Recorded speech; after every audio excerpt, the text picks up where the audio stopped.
mande buruk na bana manuang mamet mangawang go. Ba aku indah buruk mamanuang gebot.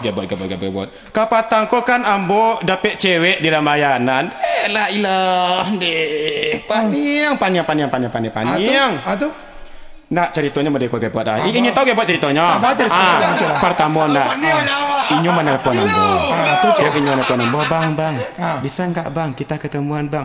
Tentu kecil awak kan awak nak tentu bantu kau dah. Antara gapuk orangnya, antara pendek orangnya, antara kayak kunci orangnya, antara kayak sia. Nak tahu ambo tu ya. Jadi Pincang ke orang nak. yo ada pincang ke orang nak tahu tu dah.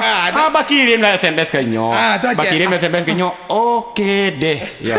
Apa ni ambo menunggu alampe jam lagi. Kalau SMS nak kirim tu ai sih. Coba. Isinya oke deh. Nak okey deh. Nak memet mangiriman cemek inyo. Iyo, oke deh kita ketemu di Ramayana. Oh gitu. Iya, oke deh kita ketemu di Ramayana kan. Alah ampe jam comet menunggu di Ramayana gebot inyo indak tiba-tiba ba alai. Oh gitu. Iya, inyo indak tiba-tiba doh. Nah, tu balai lah 88-nya kapal lo comet gebot sementara pulsa habis lo gitu. Inyo indak tiba-tiba. Kini netu doh. Pada memet mamanu-manong.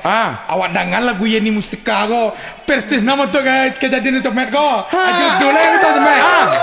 Cinta di Ramayana. Inilah dia. Yeni Mustika. Musik.